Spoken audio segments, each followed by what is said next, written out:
Voilà. Normalement, ça devrait être bon. Ça devrait être bon. Tu peux Alors, est-ce essayer. que je peux partager l'écran? Hop, partager. Moi, j'éteins ma caméra parce que là, Ah. de folle. Mais non, Véro, t'as pas une tête de folle. Je suis tellement mal que. Eh ben, merci d'être là quand même. Ah ouais, ouais, mais j'aurais pas loupé, hein, mais franchement, heureusement que c'est à 20h30, c'est très bien. Voilà, on a fait exprès de changer un Parce que peu. dès que c'est fini, c'est direction, position horizontale. Alors, il faut juste que je vous mette de l'autre côté. Je sais pas ce que vous voyez là, mais bon, vous voyez normalement Tout est dossier. tous mes dossiers. Hop, on va voir si ça s'ouvre bien. Oui. Est-ce que vous voyez bien le... Ouais. C'est tout bon. Tu peux attaquer. Alors, voilà, on va parler du syndrome de l'imposteur. Et donc, du coup, je vais essayer de mettre ça un petit peu plus grand. Voilà. Est-ce que vous savez ce que c'est le syndrome de l'imposteur? Si vous ne savez Non. pas, vous êtes au bon endroit. Mais déjà, qu'est-ce que c'est, du coup, pour vous, un imposteur? Voilà, c'est la, la grande question. Donc, on va voir ensemble qu'un imposteur, du coup, pour faire une définition assez simple, c'est un escroc. Voilà. Oui. Donc, le simple. Est-ce qu'on peut. Ouais. Alors, soit vous restez en silence, soit on coupe les micros. C'est comme vous préférez. Parce que je vais vous poser des questions à un moment donné. Est-ce que, Aline, tu penses qu'il vaut mieux. Tu pourras suivre? Bon, elle est plus là. Bon, on va faire comme ça. Donc, parce que je ne sais pas si je peux, moi, contrôler les micros. Je vais éteindre le mien comme ça. C'est peut-être là. Bon, je sais pas. Bon, on va faire comme ça. Si je me sens gênée, j'oserais vous en parler. Donc, euh, je vais enlever ça, ça va me perturber. Excusez-moi. Il faut que je trouve comment on fait. Comment on fait. Voilà, on va faire comme ça. Donc, qui suis-je pour vous faire une présentation sur le syndrome de l'imposteur? Donc, je ne sais pas si vous me connaissez, si tout le monde me connaît, mais du coup, je suis Camille Lombardo-Emer et je suis art thérapeute. Donc, vous allez en savoir un peu plus sur moi aujourd'hui. Euh, et donc, qui de mieux que quelqu'un qui a déjà eu ce syndrome de l'imposteur pour vous en parler? Donc, je vais vous en parler parce que je suis une imposture. Et vous allez vous en rendre compte, donc, pourquoi je suis une escroc, du coup. Alors, du coup, hop, encore un peu plus par là. Non, ça ne veut pas. Donc, si vous avez commencé à lire, vous Non, pouvez. excuse-moi, mais je vois rien. Moi, je le vois pas, le tableau. Voyez pas? Non. Ah, ici. Est-ce que tu vois du texte ou pas? Non, je vois rien du tout. Excuse-moi, je vois les gens, Ouais. mais je vois pas le texte. Tout à Ah, l'heure, je le voyais, puis là. je pense que Non. c'est toi qui dois changer de. Deux. T'es sur un téléphone, c'est ça? Oui. Ouais, il faut que tu ailles. Alors, c'est sur. Il y a trois petits points, il faut que tu changes de point en bas. Ah, ouais, ok. C'est bon?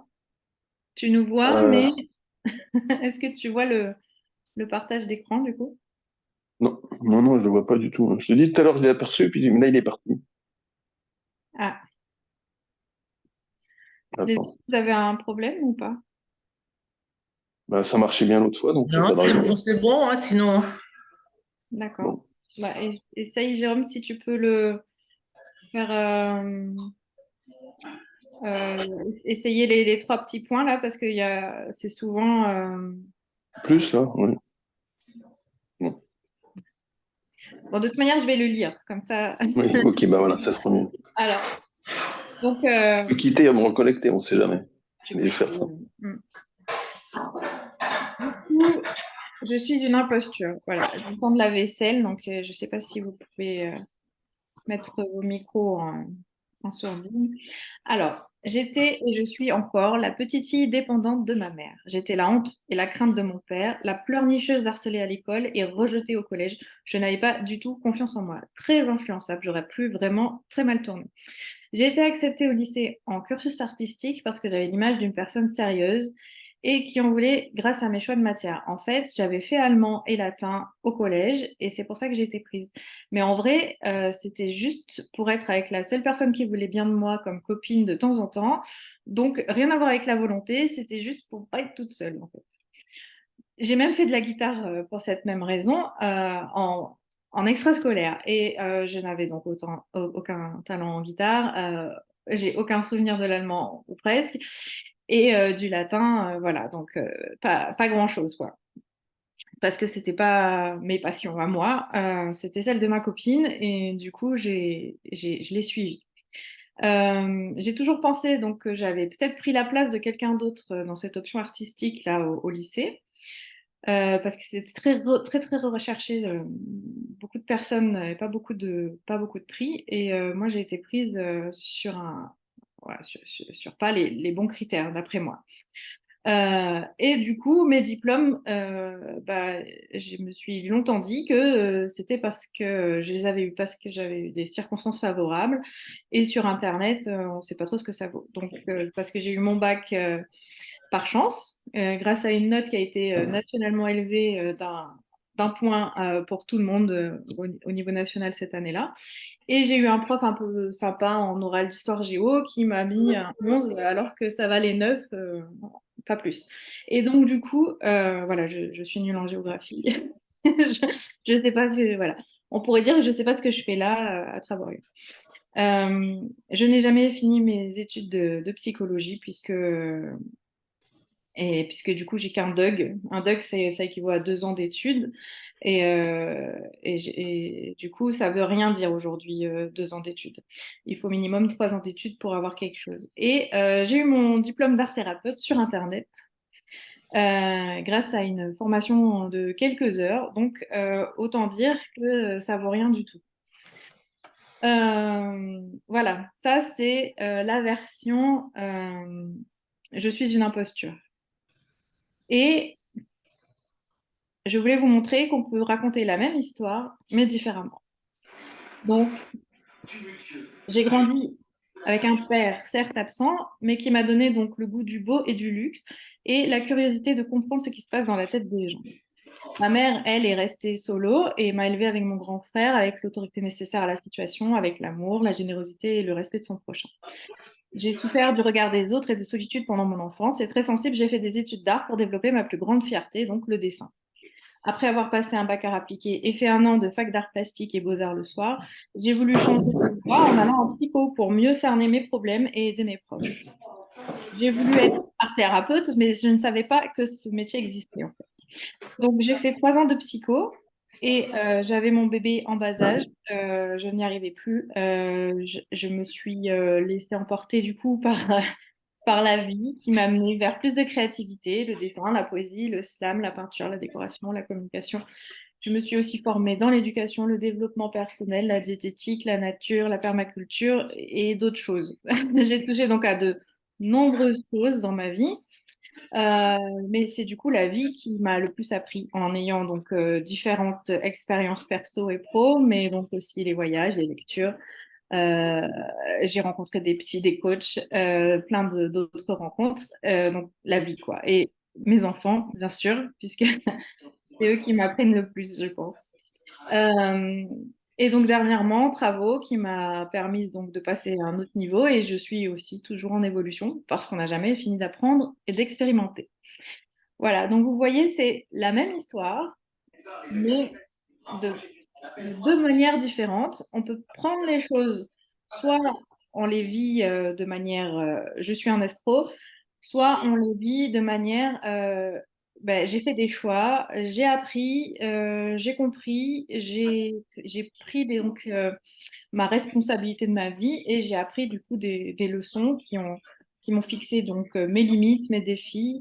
Du coup, je sais où je vais, je me connais et je n'ai pas de jugement autre que ceux qui me seront utiles. Voilà. Donc, est-ce que vous avez déjà ressenti, vous, cette impression du coup de ne valoir rien du tout, que c'est pas grâce à vous que vous avez eu des succès, que c'est plutôt grâce aux situations. Et est-ce que vous avez déjà ressenti du coup ce sentiment de ne pas être à votre place et que on va vous découvrir un jour. On va vous découvrir et ce sera une catastrophe. Parce que les autres, du coup, seront, seront enfin qui vous êtes et vous allez, du coup, vivre ça très, très mal. Est-ce que ça vous est déjà arrivé?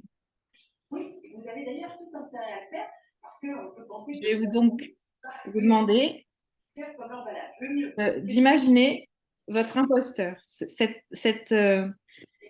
sensation intérieure, ce mal-être que l'on a quand on a l'impression de ne pas valoir ce que les autres pensent de nous, d'être aussi complètement... euh, Le vainqueur du match. J'entends une télé derrière, je ne sais pas si vous pouvez arrêter le son. Merci. Et donc, j'aimerais savoir si vous pouvez, du coup, pour le visualiser, faire un gribouillage. Pourquoi? Parce qu'en général, on n'aime pas du tout cette sensation-là. Elle est vraiment désagréable. Et du coup, on va avoir besoin, du coup, de mettre cette impression sur papier pour exprimer cet imposteur, en fait. Donc, je vous laisse, normalement, vous aviez prévu de quoi noter.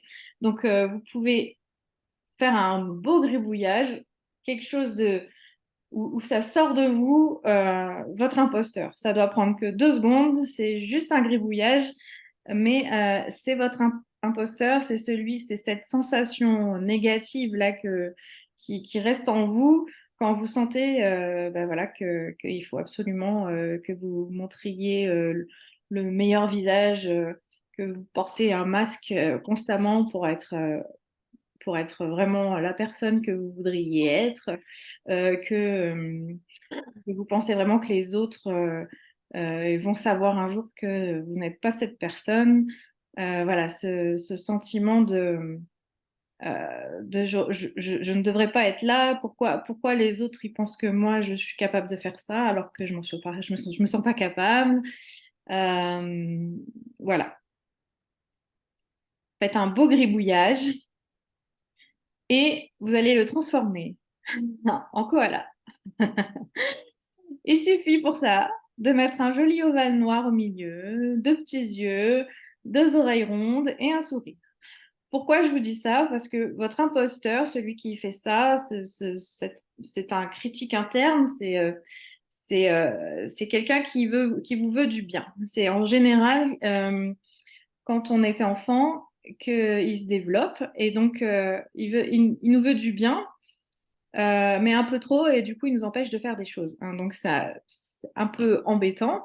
Mais du coup, voilà, si on le voit comme un petit koala qui nous veut du bien, du coup, on va pouvoir bah, penser qu'il est là pour quelque chose, en fait. On va le transformer, on va se transformer et on va pouvoir changer cette sensation qu'on a à l'intérieur de nous. On va pouvoir en faire quelque chose de magnifique, en fait, et ça va pouvoir nous aider au quotidien. Parce que quand on a cette impression-là d'imposture, c'est qu'on est quelqu'un de très sensible, généralement, donc au regard des autres aussi, mais en général, la sensibilité, et on est aussi quelqu'un qui a besoin euh, de pouvoir changer les choses dans sa vie. On est actif déjà dans sa vie, donc ça, je vous en parlerai un peu plus tard. Donc, celui qui souffre du syndrome de l'imposteur, en général, évite les défis, c'est-à-dire il ne veut pas sortir de sa zone de confort, jamais. Il va surtravailler ou procrastiner. Alors, c'est deux choses différentes, mais quand on surtravaille, c'est pour que l'autre, pour qu'on arrive forcément à quelque chose de bien. Et comme ça, on est sûr qu'on va avoir un bon avis, un avis positif, mais du coup, on peut à ce moment-là arriver à un burn-out, ce qui n'est vraiment pas génial dans la vie quand même, pour ceux qui l'ont vécu. Et on peut aussi procrastiner parce que en fait, on va du coup dire que bah, c'est pas notre faute. On a besoin de ça en fait pour dire enfin ça permet finalement de dire bah j'aurais pas pu le faire dans ces circonstances, j'ai pas pu, voilà, donc ça donne une excuse quelque part et ça du coup ça permet bah, de pas être complètement enfin de pas se sentir imposteur en fait, mais du coup on se sent quand même encore plus imposteur puisque on sait en nous-mêmes que c'est de la procrastination. Donc c'est des personnes qui sont très sensibles, c'est ce que je disais, au regard des autres surtout. Donc, quand on leur fait une critique, les personnes qui sont déjà en culpabilité vont se sentir encore plus coupables. Donc, c'est vraiment très... ça va être encore pire. Plus on va avoir de... Et c'est pour ça qu'ils évitent les défis d'ailleurs, pour pas avoir trop de retours. Donc, ils minimisent les succès et ils les attribuent aux facteurs externes. C'est-à-dire qu'en fait, voilà, comme je disais, si j'ai eu mon bac, c'est parce que il y a eu un point supplémentaire nationalement. Non, j'ai eu mon bac parce que j'ai travaillé pendant au moins toute ma vie à ce moment-là pour avoir mon bac et j'ai tout donné, même si j'ai pas eu des super notes à tout, mais en tout cas, j'ai donné tout ce que je pouvais et je devais être fière de moi, même si à ce moment-là, j'étais pas. Quand je dis que c'est parce que tout le monde a eu un point en plus, c'est pas pour rien qu'ils nous l'ont donné. Le point, c'est parce que il y avait quelque chose qui faisait qu'il fallait donner un point à tout le monde. Voilà, donc c'est les succès donc, qui sont en général minimisés comme ça. Et les échecs, en revanche, c'est notre faute. C'est-à-dire que souvent, on dit, bah oui, j'ai procrastiné, donc c'est normal que je j'ai pas réussi. J'étais malade, j'étais épuisée, donc c'est normal. J'essaye de me trouver des excuses, mais au fond, voilà, les échecs, c'est toujours de ma faute. Donc ça, c'est quand on souffre du syndrome de l'imposteur. En ce moment, on peut voir quand même beaucoup de personnes qui ont l'effet inverse, c'est-à-dire j'appelle ça la génération tuto, on se croit supérieur à nos capacités réelles parce qu'en fait, on voit comment on fait, que quelques personnes qui se disent, voilà, qui ont vu de la plomberie sur Internet et du coup, ils vont faire de la plomberie chez eux et limite, ils voudraient devenir plombier, quoi. Ça se fait pas, voilà, ça peut pas se faire comme ça. On est d'accord, il y a certaines choses qu'on peut faire soi-même. Je suis une adepte du DIY, du do it yourself, mais il y a quand même des limites. Et du coup, ça me fait penser, c'est pour ça que j'ai mis un petit caméléon, ça me fait penser à une série qui était diffusée dans les années 90-2000. C'est quelqu'un qui pouvait, par ses capacités, vraiment faire tous les métiers du monde. Et voilà, ça, c'est pas, en vrai, c'est pas possible, quoi. Donc, il faut un juste milieu, je dirais. Donc, par contre, voilà, quand on se pose la question de qu'est-ce que les autres vont penser de moi, en général, c'est qu'on a besoin, on est quelqu'un de sensible, on est quelqu'un qui a besoin de savoir comment on est perçu. Donc, disons quelqu'un qui va se poser des questions, en fait. Et ça, déjà, c'est une preuve du coup de maturité quelque part. Donc, mais il faut savoir que les autres, en vrai, c'est qui les autres. Donc là, j'ai mis des exemples, hein, mes parents, mes enfants, mon conjoint, mes amis. Les autres, quand on dit les autres, on a une image de ce que c'est, les autres. Mais en vrai, les autres, eh ben, c'est ce que moi, je pense que celui qui est en face de moi pense de moi. Donc, qui est-ce qui est en train de penser? Eh ben, c'est moi. Donc, les autres, c'est moi. Et là, ça va vous faire enfin, je sais pas comment dire, vous allez voir les choses différemment en voyant que, en fait, il suffit de changer sa perception des choses pour changer ce syndrome de l'imposteur. C'est-à-dire que le syndrome de l'imposteur, c'est moi avec moi, ma confiance en moi et le regard des autres qui, en fait, est ce que je pense que les autres pensent de moi. Voilà. Je sais pas si je vous ai pas trop perdu. Je vous ai fait un petit schéma. Voilà. Donc, ce que tu penses, voilà, on va dire que la personne en bleu foncé, c'est toi, et la personne en vert, je sais pas comment, c'est la personne qui est en face de toi. Et en vrai, la personne qui est en face de toi, elle se préoccupe plus d'elle-même que de toi, en général. Et toi, ce que tu penses de toi, du coup, c'est aussi ce que pensent les autres. Enfin, c'est ce que tu penses que les autres pensent de toi. C'est ce que toi, tu penses de toi. Donc voilà, c'est ça, c'est l'amour de soi, en fait. Donc l'estime de soi, c'est toujours un aller-retour avec les autres, mais qui, en fait, est ce que toi, tu penses que les autres pensent. Alors bien sûr, il y a des gens qui vont vous dire en face qu'ils pensent de vous. Hein, ça, ça arrive. Mais du coup, en... Tu veux bien me laisser enchaîner? Allez, quelqu'un d'autre. Va avec papa ou maman. Excusez-moi. Euh,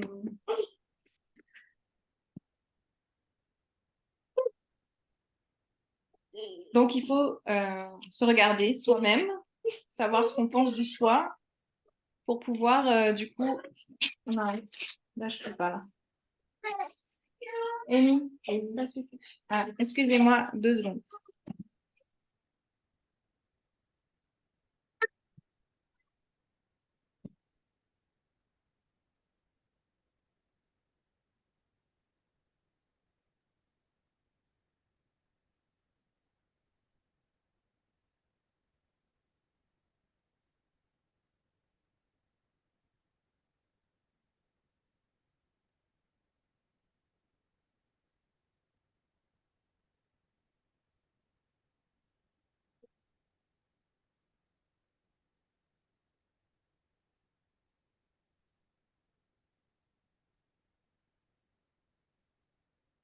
Excusez-moi, désolée. Bon, donc, on reprend. Désolée, vraiment.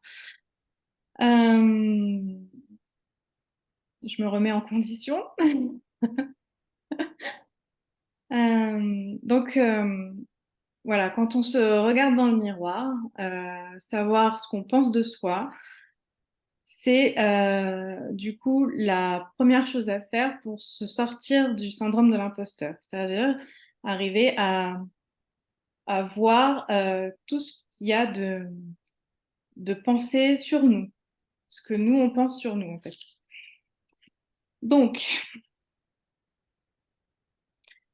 je vous ai fait encore un petit schéma pour vous montrer, en fait, que la zone de confort, bah, elle est confortable, mais vous avez pu voir que vous avez déjà une ancienne zone de confort. Vous avez déjà fait des choses que vous n'aviez pas fait avant, surtout avec travaux. Vous avez pu voir aussi que vous allez avoir une future zone de confort. Vous voyez bah, vos leaders, vous voyez vos uplines, vous voyez ce que vous avez envie de devenir. Et du coup, vous voyez que vous avez des choses à faire, des prises de risques à prendre, euh, et que vos limites, du coup, sont étirables. C'est-à-dire que la zone de possibilité que vous voyez jusque-là, elle va pouvoir s'étirer en fonction de votre zone de confort.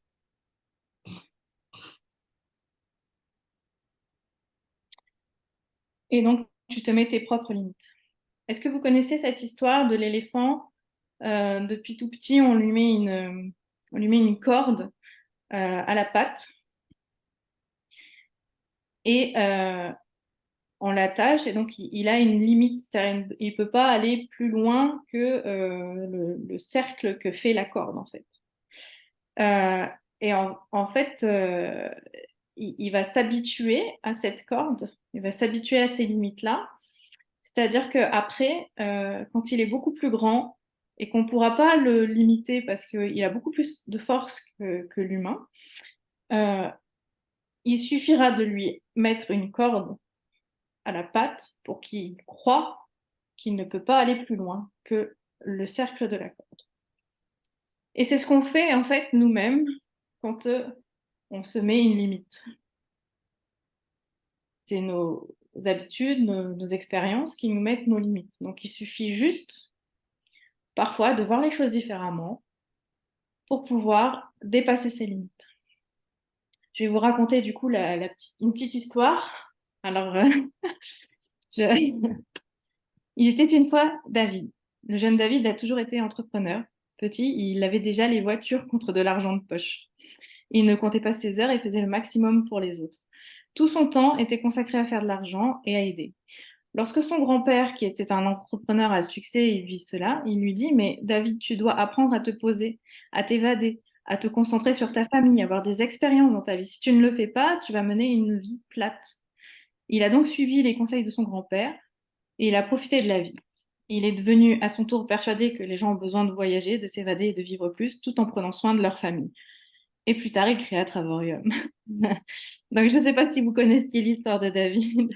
Je l'ai un peu remanié parce que je ne connais pas David personnellement, mais euh, c'est ce qu'il dit sur ses interviews. C'est-à-dire qu'il a dépassé quelque part ses limites. Ça, il pensait déjà pouvoir faire beaucoup de choses pour aider, mais du coup, ce qui l'a aidé, c'est la vision de son grand-père.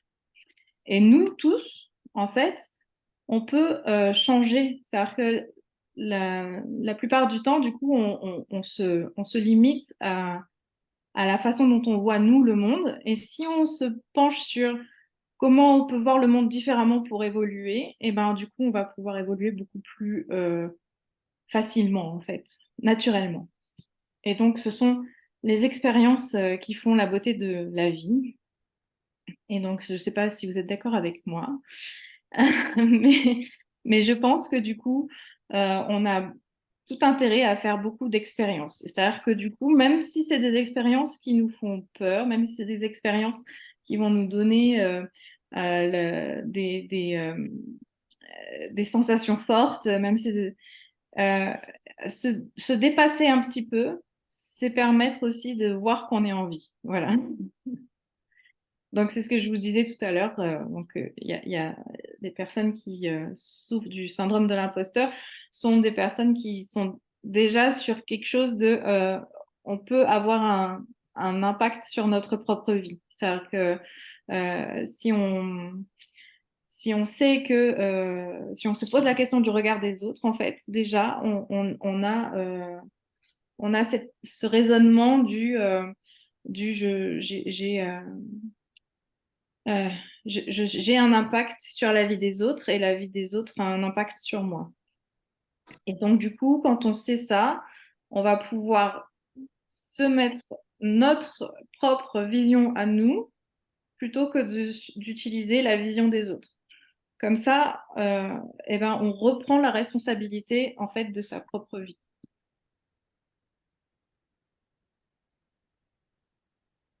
Euh, Ce sont les gens finalement qui ont le plus souffert, et donc le syndrome de l'imposteur est une souffrance, hein, vraiment. Ce sont les gens qui ont le plus souffert finalement qui vont pouvoir avoir le plus de bonheur. Parce que finalement, quand on a souffert, on sait ce qui peut arriver et du coup, on va avoir plus facilement aussi les petites joies, voilà, les petites lueurs de bonheur.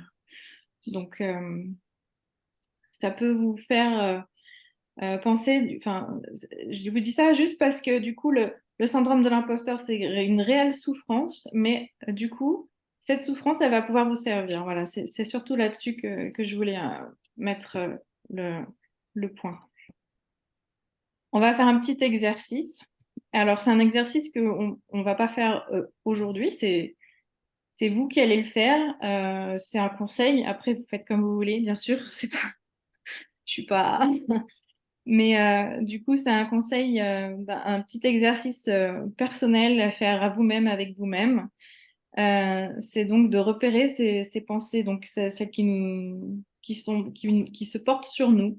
Donc les pensées envahissantes, limitantes, négatives, stressantes, angoissantes, obsédantes, mais toutes ces pensées qui reviennent souvent. Alors en général, quand on fait du journaling, je ne sais pas si vous en faites, c'est-à-dire écrire un petit peu chaque jour ses gratitudes ou ses pensées, on va avoir des choses qui vont revenir souvent. Et c'est souvent donc ces petites choses qui reviennent à chaque fois, qui vont être un peu obsédantes, qui du coup sont les choses à travailler finalement. Parce que le temps qu'on passe à penser à ces pensées-là, on ne passe pas à faire de notre vie un rêve.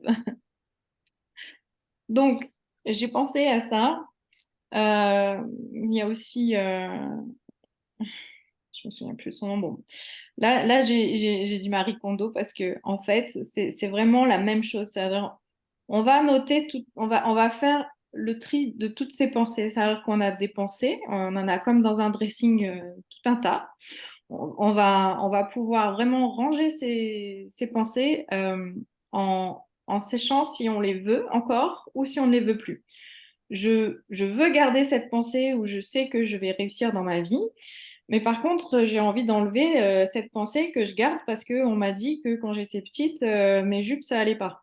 Eh bah oui, mais moi, j'ai envie de me dire que les jupes, ça me va. Donc, bah, je vais changer cette pensée-là et je vais du coup prendre la décision de me dire que les jupes, ça me va, par exemple.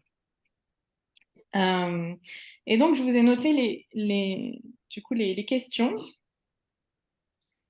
Donc, Marie Kondo, c'est pour ça que je me suis inspirée de ça. Hein, elle cherche la joie, l'étincelle de joie. Et donc, du coup, c'est aussi la paix, ce sentiment de sérénité aussi qui est important.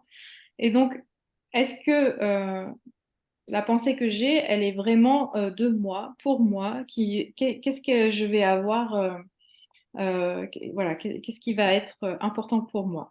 Est-ce qu'elle me sert ou pas? Et est-ce qu'elle me met en joie? Est-ce que vraiment, voilà, si elle me met pas en joie, ça sert à rien que je la garde. Et donc, je vais changer la pensée. Donc, j'ai un petit truc pour ça. Donc, je vous donne un exemple. Quand on se sent nul, on se dit, oh là là, qu'est-ce que je suis nul, vraiment. Est-ce que c'est vraiment moi? Bon, là, quand je suis en train de m'énerver et tout, je dis oui, c'est vraiment moi, franchement, mais est-ce que ça me sert de penser ça? Non. C'est clairement se sentir nul, ça sert à rien, quoi. Donc, je vais me mettre à changer cette pensée. Voilà. C'est un petit, quelques questions. Et juste ces questions-là, elles vont vraiment m'aider à changer mes pensées. Euh, Par exemple, mon mari ne m'écoute pas. Mais est-ce que c'est vraiment moi qui pense ça? Non, en fait, c'est parce que une fois, il a dit ça et que j'ai dit ça et que en fait, il n'en a pas pris conscience. Non, c'est juste une fois, en fait. Et donc, je vais changer cette pensée parce que du coup, cette pensée-là, elle m'aide pas, en fait, dans ma vie.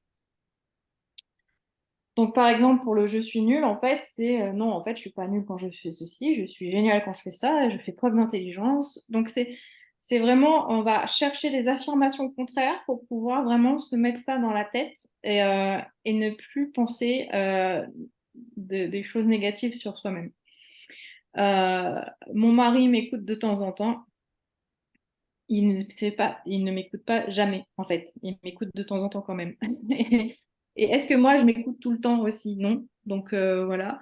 Et je n'écoute pas mon mari tout le temps non plus. C'est-à-dire que c'est pas en échange. Voilà. On est dans une un système où on va vraiment poser des questions sur ses pensées. C'est de la métapensée, en fait. La pensée, je pense que je peux réussir, je vais la garder parce que est-ce que c'est vraiment moi qui pense ça? Oui. Est-ce que ça me sert? Oui, bien sûr. Est-ce que cette pensée me met en joie? Bien sûr. Donc, je la garde, celle-là. Je la garde. Et donc, voilà, le changement de perspective peut vous servir à changer de vie. Peut-être que vous connaissez ce petit poème, je ne sais pas si on peut appeler ça un poème.